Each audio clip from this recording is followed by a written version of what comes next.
অর্জুন যুদ্ধের বিপক্ষে কথা বলছেন, এটাই তো ঠিক। কৃষ্ণ কেন যুদ্ধের পক্ষে কথা বলবেন? গণেশও তো ধন সম্পদের দেবতা, কুবেরও তো ধন সম্পদের। লক্ষ্মীর সঙ্গে এদের তফাৎটা কোথায়? কামমোহিত ক্রৌঞ্চ ক্রৌঞ্চিকে বধ করেছ হে ব্যাধ, সেই জন্য তুমি কখনো প্রতিষ্ঠা পাবে না। আসল গলদটা আমার নিজের মনের ভেতরে।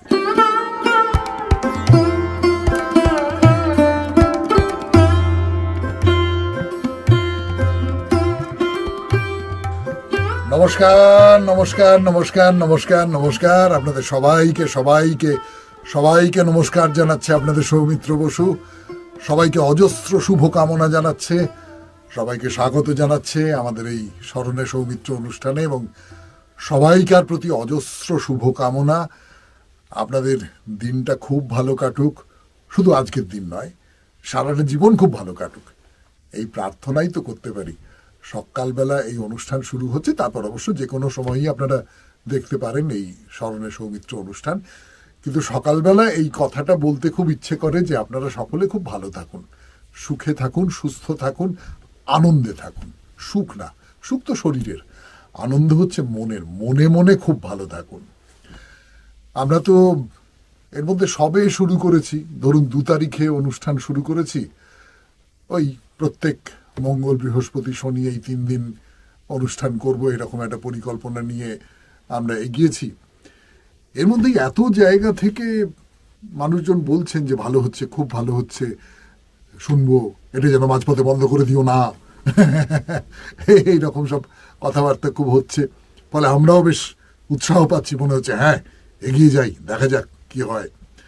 এরকম একটা অবস্থায় আপনাদের মুখোমুখি হলাম লক্ষ্মী পুজোর পরের দিন, এবং আজকে বাল্মীকি মুনির জন্মদিন। এরকমটাই আমরা পুরাণে দেখলাম, যে বাংলা ক্যালেন্ডার, সেখানে দেখলাম যে বাল্মীকি মুনির জন্মদিন। তো বাল্মীকি মুনির প্রতি আমাদের গভীর শ্রদ্ধা জ্ঞাপন করি। রত্নাকর দস্যুর গল্পটা কিন্তু রামায়ণে নেই, মানে মূল যে বাল্মীকি রামায়ণ সেখানে নেই, ওটা কৃত্তিবাসী রামায়ণে আছে। কিন্তু মূল যে বাল্মীকি রামায়ণে সেইখানে একটা খুব সাংঘাতিক কথা আছে। সেই গল্প আপনারা সকলে জানেন, ক্রৌঞ্চ মিথুনের গল্প। যে বাল্মীকি মুনি একদিন বিহার করছেন, সেই সময় ক্রৌঞ্চ এবং ক্রৌঞ্চি এই দুজনে মিলিত হচ্ছিল। একজন ব্যাধ তাদের ওই অবস্থায় বধ করে মিলনকালে। তখন ঋষি বাল্মীকি তিনি একটা স্তোত্র, একটা শ্লোক বললেন, স্তোত্র না শ্লোক বললেন। সেই শ্লোকটা হচ্ছে মা নিষাদ প্রতিষ্ঠং ত্বমগমঃ শাশ্বতী সমাহ যৎ ক্রৌঞ্চ মিথুনাদিকমবধি কামমোহিতম। কামমোহিত ক্রৌঞ্চ ক্রৌঞ্চিকে বধ করেছ হে ব্যাধ, সেই জন্য তুমি কখনো প্রতিষ্ঠা পাবে না। এই হলো প্রথম শ্লোক। এবং যেহেতু শোক থেকে এর উৎপত্তি, সেই জন্য এর নাম হলো শ্লোক। এই কথাটা কেন গুরুত্বপূর্ণ বলে আমার নিজের মনে হয়, আমি সেইটা বলি। চেনা গল্পটা তো বললাম। সেটা হচ্ছে যে শোক বলুন বা যা কিছু বলুন না কেন, সৃষ্টির পেছনে কোথাও একটা ধাক্কা লাগে, সৃষ্টির পেছনে কোথাও একটা আঘাত থাকতে হবে, তা না হলে কিন্তু সৃষ্টি হয় না। এই কথাটা বাল্মীকি মুনির উপাখ্যান থেকে আমাদের কাছে এসে পৌঁছেছে। তাকে প্রণাম জানাই। এবং সেই সঙ্গে আপনাদের মনে করিয়ে দিই, গতকাল ছিল লক্ষ্মী পুজো। তার ফলে একটা সমস্যা হয়েছে আমার নিজের একটা সমস্যা হয়েছে। সেটা হলো এই যে দুর্গাপূজা উপলক্ষে তো আমি বলছিলাম যে দেবতারা, তারা দেবী দুর্গার জন্য কি কি অস্ত্র কে কে দিলেন না দিলেন, তার সূত্র ধরে সবে শিবের ত্রিশূলের কথা এবং তার তাৎপর্যের কথা বলেছি।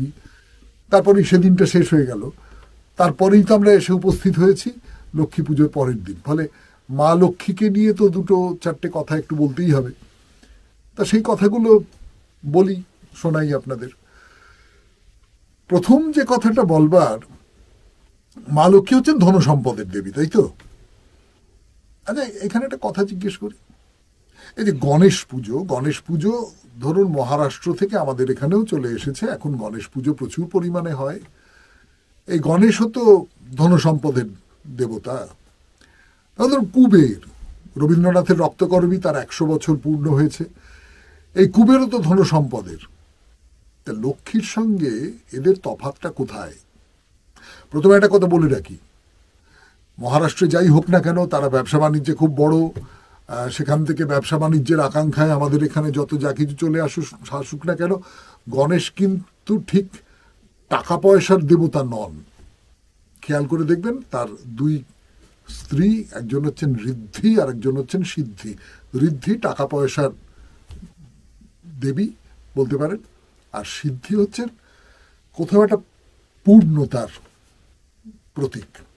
ছেড়ে দিন, মা লক্ষ্মীর কথা বলি আপনাদের। এই মা লক্ষ্মী আর কুবেরের মধ্যে তফাৎটা হচ্ছে, মা লক্ষ্মীর সঙ্গে একটা সৌন্দর্য আছে, একটা মঙ্গল আছে, কেবলমাত্র টাকা পয়সা নয়, তার চেয়ে বেশি একটা কিছু রয়েছে। মা লক্ষ্মীর অন্য নাম হচ্ছে শ্রী, সুন্দর। যা কিছু সুন্দর, যা কিছু পবিত্র, আপনারা সেই রবীন্দ্রসঙ্গীত শুনেছেন, লক্ষ্মী যখন আসবে তখন কোথায় তার দিবিরে ঠাঁই, দেখ রেচে আপন পানে পদ্মটি নাই, পদ্মটি নাই। আমার মনের ভেতরে সেই পদ্মের যে আসনটা পেতে রাখতে হবে মা লক্ষ্মীর জন্যে, আমরা কালকে কতজন সেই কাজটা করতে পেরেছি? লক্ষ্মী পুজোর কথাও বকেয়া রইল, এরপরে কোনোদিন বলা যাবে পরের অনুষ্ঠানে। আপাতত একটু চা খেয়ে নি, তারপরে গীতা থেকে পড়ে শোনাবো আপনাদের। অর্জুন বিষাদ যোগে, অর্জুন খুব বিমর্ষ হয়ে পড়েছেন। তার আত্মীয় স্বজন সকলে তাদের কি করে হত্যা করব, তাদের সঙ্গে কি করে যুদ্ধ করব, এই ভেবে তার সমস্ত শরীর স্খলিত হয়ে পড়েছে। এই রকম একটা অবস্থায় কৃষ্ণ তাকে কি বলছেন বলবো একটু পরে।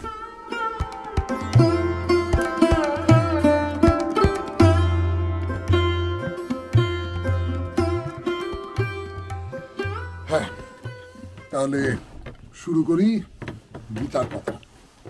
এর আগের দিন অর্জুনের কথা বলছিলাম, বলতে গিয়ে একটা কথা বলেছিলাম, একটু লক্ষ্য রাখবেন বা মনে করিয়ে দিই আরেকবার। সেটা হচ্ছে, এই যে চারপাশে যাদের সঙ্গে আমি যুদ্ধ করব তারা সবাই আমার আত্মীয়, আমার বন্ধু, আমার ভাই, আমার গুরু, আমার শিক্ষক, আমার গুরুজন, অভিভাবক। এদের সঙ্গে যুদ্ধ করতে হবে এবং সেটা মরণপণ যুদ্ধ। আমি যদি সুযোগ পাই তাহলে এদের মেরে ফেলতে হবে। এইটা কল্পনা করে অর্জুন, তার সমস্ত শরীর কাঁপছে, তার তার অবসন্ন হয়ে পড়েছেন তিনি, তার সবটা একবারে গন্ডগোল হয়ে গেছে, হাত থেকে গান্ডিব খসে পড়ে গেছে, এইরকম একটা অবস্থা হয়েছে তো অর্জুনের। এইরকম অবস্থায় কৃষ্ণ তাকে কি বলছেন, কিন্তু সেটা বলবার আগে একটা অন্য কথা বলি আপনাদের। আমি এর আগে একটা উদাহরণ দিচ্ছিলাম যে আমাদের সঙ্গে পাশের যে প্রতিবেশী রাজ্য, তার একটা প্রতিবেশী রাষ্ট্র, তাদের একটা বিরোধ তৈরি হয় এবং সেই বিরোধের ফলে প্রায় যুদ্ধ বাঁধবার উপক্রম হয়। এবং আমরা অনেকেই, হয়তো আমি হয়তো নই, কিন্তু অন্য অনেকেই বলেছেন হ্যাঁ যুদ্ধ বাঁধা উচিত, এই সেই অমুক তমুক। আমরা বলেছি যে না, যুদ্ধ ব্যাপারটা ভালো নয়। আমাদের একজন সেনানায়কও বলেছেন যে না, যুদ্ধ ব্যাপারটা ভালো নয়, যুদ্ধের কথা, যুদ্ধকে রোম্যান্টিসাইজ করবেন না। তো অনেকে এইরকম কথা কেউ কেউ বলেছেন, যে বিশেষ করে পাশ্চাত্যে, ইউরোপে, আমেরিকায় এরকম কথা বলেছেন কোন কোন মানুষ যারা সত্যি সত্যি দুটো বড় বিশ্বযুদ্ধ দেখেছেন, যুদ্ধ ব্যাপারটা কি, তার ভয়ঙ্কর চেহারাটা কি সেটা দেখেছেন। তারা বলেছেন যে না, অর্জুনই তো ঠিক, অর্জুন যুদ্ধের বিপক্ষে কথা বলছেন, এটাই তো ঠিক। কৃষ্ণ কেন যুদ্ধের পক্ষে কথা বলবেন? কেন কথা বলবেন সেটা কৃষ্ণ বলবেন, আমি সেই দায়িত্ব নিচ্ছি না। কিন্তু আমি একটা কথা আপনাদের মনে করিয়ে দিতে চাই, সেটা হচ্ছে অর্জুন এই যে কথাগুলো বলছেন যে না না আমি যুদ্ধ করব না, আমি করব না, আমার রাজ্য চাই না কিছু, অর্জুনের অবস্থাটা কিরকম আবার মনে করিয়ে দিই আপনাদের। সেই বর্ণনা, গীতার সেই বর্ণনা, যে অর্জুন অবশ হয়ে গেছেন, তার শরীর আর কাজ করছে না, তার হাত থেকে গান্ডিব খসে যাচ্ছে, তাহলে তার মাথাও খানিকটা বিকল হয়ে গেছে। একজন মানুষ তিনি একটা সিদ্ধান্ত নেবেন, একটা একটা ঠিক ঠিক সিদ্ধান্ত তাকে নিতে হবে জীবনের একেবারে একটা চূড়ান্ত মোহনায় এসে দাঁড়িয়েছেন তিনি, সেইখান থেকে তাকে সিদ্ধান্ত নিতে হবে আমি যুদ্ধ করব কি করব না। সেই সিদ্ধান্তটা নেবার সময় এই রকম মানসিকভাবে এবং শারীরিকভাবে দুর্বল হয়ে পড়া যায়? মানসিকভাবে এবং শারীরিকভাবে এত দুর্বলতা নিয়ে কখনো কোনো একটা ঠিক ঠিক সিদ্ধান্ত নেওয়া যায়? আমি যে সিদ্ধান্তটা নেব, আমি যদি অহিংসার পক্ষে প্রচার করি, অহিংসার দিকেই যেতে চাই, যে না আমি হিংসা করব না, আমি বধ করব না, আমি রক্তপাত চাই না, তাহলে তার জন্য আমার একটা জোর দরকার। আমরা 2রা অক্টোবর তারিখে এই অনুষ্ঠান শুরু করেছিলাম স্মরণে সৌমিত্র, গান্ধীজির জন্মদিনে। গান্ধীজি এটা বলতেন যে না, অহিংসা দুর্বলের কাজ নয়, আমি দুর্বল তাই আমি অহিংস না, আমি তোমাকে মারতে পারবো না তো, আমার তো গায়ে অত জোর নেই তাই আমি অহিংস না, আমি তোমাকে ইচ্ছে করলে আঘাত করতে পারি, কিন্তু আমি তোমাকে আঘাত করব না। আমার ভেতরে ওই অহিংসা, আমার ভেতরে ওই যে জোর আত্মসংযম, সেইটা আমি জাগিয়ে রাখতে পারি, সেই জন্য আমি তোমাকে আঘাত করব না। কৃষ্ণ কি বলছেন আমি পড়ে শোনাই আপনাদের। কৃষ্ণ বলছেন যে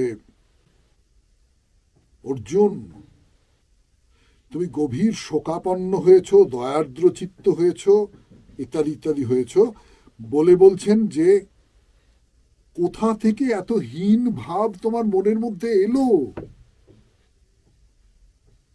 এই রকম একটা সংকটময় পরিস্থিতিতে তুমি এই সমস্ত যুক্তি তুলে ধরছো, তুমি এই রকম একটা দৃষ্টিভঙ্গি গড়ে তুলছো। দুটো সৈন্য দলের মধ্যে যুদ্ধ হতে চলেছে, হয় হয়, এই রকম সময় তুমি বলছো না আমি যুদ্ধ করতে পারবো না, আমি চললাম, আমি চলে যাচ্ছি। এই কাজটা অনার্য সুলভ। কোন মহৎচিত্ত ব্যক্তি কখনোই এমন দৃষ্টিভঙ্গি অবলম্বন করে না। অনার্য কথাটা আমরা যে অর্থে ব্যবহার করি সাধারণভাবে, অনার্য শব্দটার অর্থ সে অর্থে সেইটা নয়। আমরা অনার্য বলতে বলি যারা আর্য নয়। হ্যাঁ, আজকাল খুব আর্য অনার্য এরকম সব হয়েছে তো। অনার্য মানে আর্য একটা বিশেষ জাতি, বিশেষ গোষ্ঠী, তার বাইরে যারা, তারা অনার্য, এই কথাটা ঠিক না, এটা ভুল। আর্য বলতে বোঝায় যিনি মহৎ। পুরনো সংস্কৃত সাহিত্যে বা নাটকে আপনারা দেখবেন যে একজন আরেকজন ভদ্রলোককে আর্য বলে সম্বোধন করছেন, আর্য আপনি আমার সঙ্গে আসুন। বা স্ত্রী স্বামীকে বলছেন আর্য, আর্যপুত্র। হ্যাঁ, অর্থাৎ আর্য একটা সম্মানের বিশেষণ। তুমি অনার্যদের মতো কথা বলছো। খুব বাংলা কথায় আমি যদি এখনকার ভাষায় বলি তাহলে বলবো যে তুমি ভদ্রলোকের মতো কথা বলছো না, ইতরের মতো কথা বলছো। এরকম কথা কেন বলছো? যুদ্ধের প্রাককালে তুমি এইরকম অবস্থায় এই সমস্ত কথাবার্তা ইত্যাদি ইত্যাদি বলছো। বলছে কি বলছেন? খুব বিখ্যাত একটা শ্লোক আপনারা জানেন, ক্লাইব্যাং মাসমা গামা পার্থ ইত্যাদি ইত্যাদি। মানে ভীরুতা, দুর্বলতা, শক্তিহীনতা, এতে কোনো পৌরুষ নেই। হে অর্জুন, এই হীনমন্যতার, এই ভীরুতার শিকার হয়েও না, এটা তোমাকে শোভা পায় না। তুমি এত বড় বীর, এত মহান, এত বিরাট, এই রকম ব্যবহার তোমার উপযুক্ত নয়। তাহলে অর্জুনকে তার যে নিজের যে পরিচয়, সেই পরিচয়টা কৃষ্ণ মনে করিয়ে দিচ্ছেন। এটা হলো প্রথম কাজ। একজন যদি দুর্বল হয়ে পড়ে তখন তাকে আমরা বলি না, কি রে কি করছিস, উঠে দাঁড়া, তুই তো এরকম ছিলি না কখনো। এইখানটায় আঘাত করতে হয়, আমরা করি, সকলেই করি এরকম। কৃষ্ণ তাই করছেন, মানুষ হিসেবে করছেন তিনি, প্রাজ্ঞ একজন মানুষ হিসেবে। তারপরে অনেকগুলো কথা বলবেন, সেই কথাগুলোর জন্য অন্য দিনগুলো তোলা রইল, অনেকগুলো দিন। আপাতত গীতার কথা শেষ করি। এইবার স্বামী সোমেশ্বরানন্দ এই যে নানান রকম সমস্যা, সেই সমস্যার থেকে কি করে আমরা বেরিয়ে আসতে পারি তাই নিয়ে যে পরামর্শ দিয়েছেন আমাদের, সেই দিকে চলে যাব। এবারে তাহলে সেই অনুষ্ঠানের একটা পরিচিতি আপনারা দেখে নিন।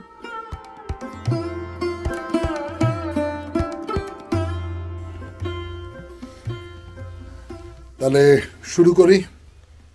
দৈনন্দিন সমস্যা ও তার সমাধান, স্বামী সোমেশ্বরানন্দজির লেখা ছোট্ট বই, কিন্তু খুব মূল্যবান বই। মানে আমার তো নিজের অন্তত খুব মূল্যবান লাগে পড়তে, এবং আপনাদের কীরকম লাগবে সেটা আপনারা তো অতি অবশ্যই কমেন্ট বক্সে জানাবেন, চিঠি লিখেও জানাবেন। সমস্যা ব্যাপারটা কি সেটা বলতে গিয়ে আমরা বলেছিলাম যে সমস্যা হচ্ছে কোথাও একটা আপনার জীবনে কোনো একটা ছন্দপতন ঘটছে। এই যে ছন্দপতনটা ঘটছে এটা তো বাইরের ঘটনা। মানে আপনার ছেলে পরীক্ষায় ফেল করেছে, ছেলে বা মেয়ে পরীক্ষায় ফেল করেছে, বা ছেলে বা মেয়ে বাড়ি ফিরছে না, অনেক রাত হয়ে গেছে, বা কোনো একটা ঝগড়া হয়েছে আপনার স্ত্রীর সঙ্গে, কি যা হোক কিছু একটা কোনো ছন্দপতন ঘটছে। এই ছন্দপতনটা একটা সমস্যা তৈরি করেছে। তাহলে এই যে ছেলে বা মেয়ে খারাপ রেজাল্ট করেছে বলছেন, বা ছেলে বা মেয়ে রাত্রির হয়ে গেছে এখনো পর্যন্ত বাড়ি ফিরছে না, ইত্যাদি ইত্যাদি, এটা তো একটা বাইরের ব্যাপার। তাহলে সমস্যাটা বাইরের জায়গা থেকে আসছে, তাই তো? তাই আপনি উল্টো দিক থেকে একটা ভেবে দেখুন, সেই কথাটা বোধহয় আগে বলেওছি, যে সেটা হচ্ছে যে ছেলে বা মেয়ে বাড়ি ফিরছে না, আপনি কি করবো আমি কি করবো, আমার সর্বনাশ, ওরে কি করবো রে, ওই এরম করছেন। আবার কেউ দাঁড়াও বন্ধুদের বাড়িতে ফোন করে তো। আচ্ছা আচ্ছা ঠিক আছে, একবার থানায় যাই। তারপর যে কোনো সমস্যাকে আপনি একরকম করে দেখছেন, আরেকজন আর একরকম করে দেখছে। সমস্যাটা কি? সমস্যাটা তো আপনার মনের ভেতরকার প্রতিক্রিয়াটা। তো সেই প্রতিক্রিয়াটা, তাহলে আপনার মনও এই সমস্যাটার সঙ্গে যুক্ত। আপনার মনও কিন্তু সমস্যাটা তৈরি করছে, কেবলমাত্র বাইরের ঘটনাটা নয়। এই কথাটা খুব জরুরি। এবং এই কথাটা দেখুন, বাইরে আপনার ছেলে বা মেয়ে রাত হয়ে গেল এখনো পর্যন্ত বাড়ি ফিরছে না, এইটার কোনো সমাধান কেউ করতে পারবে না। স্বামী সোমেশ্বরানন্দ করতে পারবেন না, আমিও করতে পারবো না তার লেখা থেকে পড়ে। কিন্তু আপনার মনের যে জায়গাগুলো, সেই জায়গাগুলো একটু মেরামত করবার কথা আমরা হয়তো ভাবতে পারি। পড়ে শোনাই। আপনি মনে করেন যে বাইরের পরিস্থিতি আপনাকে রাগিয়ে দিচ্ছে, রাগের কোনো ঘটনা, ছেলে অবাধ্যতা করছে, আপনি তাকে কষে একটা চড় মারলেন, এইসব হলো টলো। কিন্তু সত্যি কি তাই? একটা উদাহরণ দিই। তুমি একটি বুদ্ধু, এই কথাটি আপনার মা বললে আপনি বিশেষ কিছু মনে করেন না, বলেই থাকেন। অফিসে আপনার বস বললে আপনি আহত হন, আমার এরকম করে বললো। বাসে বা ট্রেনে অচেনা কোনো লোক বললে রেগে যান। অফিসে অধস্তন কর্মচারী বললে প্রতিহিংসা নিতে চেষ্টা করেন। তাহলে দেখুন, একই পরিস্থিতিতে আপনি ভিন্ন রকমের ব্যবহার করেন। সন্তান মারা গেলে মা কান্নায় ভেঙে পড়েন, বাবা শান্তভাবে দুঃখ সহ্য করেন। আবার একই পরিস্থিতিতে বিভিন্ন জনের বিভিন্ন রকম প্রতিক্রিয়া হয়। খবরের কাগজের প্রথম পাতায় বড় বড় করে হেডলাইন ছাপা হয়েছে, অমুক জায়গায় 13 জন হত, 25 জন আহত। এই একই খবর দেখে কেউ মন্তব্য করেন, উফ কবে যে সমাধান হবে। কেউ একজন মন্তব্য করেন, হতাহতের সংখ্যা কমছে, পরিস্থিতির কিছুটা উন্নতি হচ্ছে। আর অন্য কেউ মন্তব্য করেন, দূর খালি অমুক জায়গায় অমুক জায়গায় খেলার পাতাটা দেখা যাক। আবার কেউ, এত বড় করে রোজ খবর না ছেপে স্কোরশিট ছাপলেই হয়, আহত নারী পুরুষ কে কতজন বলে দিলেই হয়। খেলায় ইস্টবেঙ্গল জিতলে আপনি আনন্দে আত্মহারা হয়ে যান, অন্য অনেকে দুঃখে ভেঙে পড়ে। অর্থাৎ বাইরের পরিস্থিতিটাই সব নয়, শেষ কথা নয়। ওই পরিস্থিতিকে আপনি কোন দিক থেকে দেখছেন, আপনি কেমন করে দেখছেন বাইরের পরিস্থিতিটা, এইটা হচ্ছে অনেক বেশি গুরুত্বপূর্ণ ব্যাপার। বেদান্ত এই দৃষ্টিভঙ্গির বিশ্লেষণের উপর বিশেষ জোর দিয়েছে। গ্রিক দার্শনিক এপিকটেটাস বলেছিলেন, ইংরেজি অনুবাদে বলছেন আমাদের, situations of the world do not disturb us. It is our view of the situation that disturbs us. পৃথিবীর অবস্থাটা আমাদের কোনোভাবে ডিস্টার্ব করতে পারে না, আমরা যেভাবে পৃথিবীর অবস্থাটাকে দেখি সেইটা আমাকে ডিস্টার্ব করে। তাহলে আসল গলদটা আমার নিজের মনের ভেতরে। সেই মনের ভেতরকার গলদটা কিভাবে দূর করা যাবে তাই নিয়ে কিছু কিছু উপদেশের কথা আছে আমাদের হিন্দু ধর্মের শাস্ত্রে আছে, নানান জায়গাতেই আছে, নানান মনোবিজ্ঞানী তাই নিয়ে নানান রকম কথাবার্তা বলেছেন। সেই সমস্ত নিয়ে আপনাদের যদি ভালো লাগে এই নিয়ে আরও কথাবার্তা ইত্যাদি ইত্যাদি বলা যাবে। আপাতত আজকের মতো স্মরণে সৌমিত্র এখানেই শেষ করব। শেষ করবার আগে দুটো কথা, কমেন্ট বক্সে যা লিখছেন তার বাইরে চিঠি দিন। আর বাড়িতে কোনো উৎসব অনুষ্ঠান ইত্যাদি থাকলে, সেটা অন্নপ্রাশন হতে পারে, জন্মদিন হতে পারে, বিবাহবার্ষিকী, বিয়ে তো বটেই, যা কিছু, বা কোনো শোকের ঘটনা, চিঠি দিয়ে বিবরণ দিয়ে পাঠান। আমরা সেই চিঠি, বিবরণ এবং ছবি আমরা দেখাবার চেষ্টা করব। আর অনুষ্ঠানটা যদি ভালো লাগে তাহলে লাইক করবেন, যদি মনে হয় অনেক মানুষের মধ্যে ছড়িয়ে দেওয়ার দরকার আছে শেয়ার করবেন, আর যদি মনে হয় এটা আমি একান্ত আমার নিজের করে পেতে চাই তাহলে সাবস্ক্রাইব করবেন। খুব ভালো থাকবেন, আনন্দে থাকবেন।